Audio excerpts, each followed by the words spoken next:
This Ind accounting standard has designed a 5-step model for recognising the revenue. अच्छा, ये वाला Ind accounting standard थोड़ा slow हम लोगों को मूव करना पड़ेगा, बिकॉज इसमें बहुत सारी चीजें समझने को लेकर के हैं, and very important in days, because revenue recognition मतलब P&L का main masala. Profit and loss account में आप जो इनकम लिखोगे, जो एक्सपेंडिचर रिकॉर्ड करोगे, उसका मेन मसाला है ये। ओके, अब ये जो 5-step मॉडल है, इसमें एक एक स्टेप को एक एक करके समझना पड़ेगा, and one by one examples हम लोगों को लेने पड़ेंगे, which will give you a clearer picture of Ind AS 115। आइए पहले 5-step मॉडल को हम लोग समझते हैं कि क्या क्या 5-step मॉडल के स्टेप्स हैं। पहला स्टेप है identify the contract with the customers. अब मेरा CA फाइनल के बच्चों के साथ क्या कॉन्ट्रैक्ट है उसको पहचानो। तो सर ये कौन पहचानेगा, बच्चे या आप? मैं, मेरी बुक्स में रेवेन्यू रिकॉर्ड होगा। So it's revenue from contracts with customers. Customers को पहचानना नहीं है, मेरे को पहचानना है।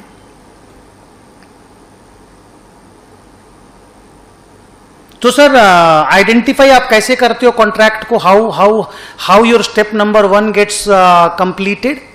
इसके लिए एक अलग से पैराग्राफ अभी थोड़ी देर के बाद आएगा, हम आपको बताएंगे।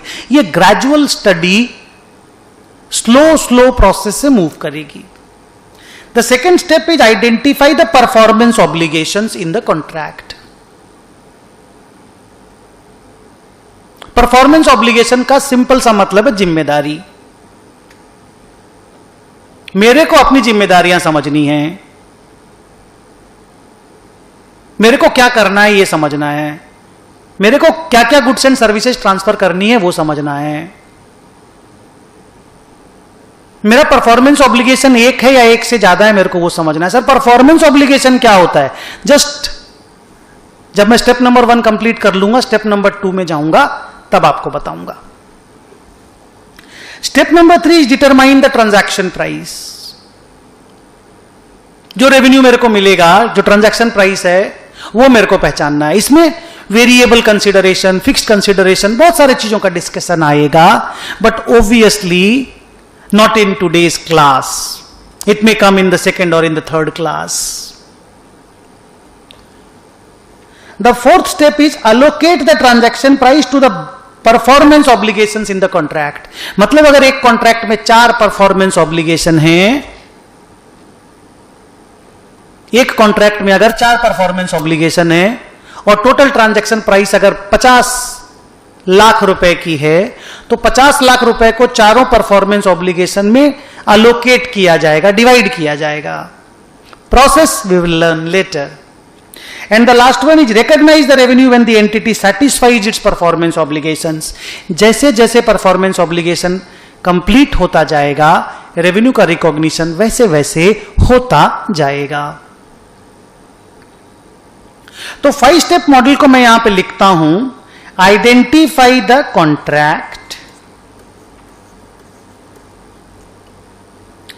identify the performance obligations, determine the transaction price, allocate the transaction price to various performance obligations. इसको मैं यहां पे टिक लगा के बताता हूं। Allocate this transaction price to these performance obligations. So if there are more than one performance obligation, then this transaction price will be allocated to various performance obligations in accordance with certain rules and regulations, which I will be discussing with you in the later part of Ind AS 115. And the fifth one is recognize the revenue. कैसे? जैसे जैसे performance obligation complete होता जाएगा। So every step के लिए 20-25 minutes का discussion लगेगा। किसी में ज्यादा भी लग सकता है, किसी में थोड़ा कम। सो क्लोज करता हूं 5-step मॉडल के नाम के डिस्कशन को। कॉन्ट्रैक्ट को पहचानो, परफॉर्मेंस ऑब्लिगेशंस को पहचानो, ट्रांजैक्शन प्राइस डिटरमाइन करो, ट्रांजैक्शन प्राइस को परफॉर्मेंस ऑब्लिगेशंस में अलोकेट करो, रेवेन्यू रिकॉर्ड करो, जैसे जैसे परफॉर्मेंस ऑब्लिगेशन पूरा होता जाता है।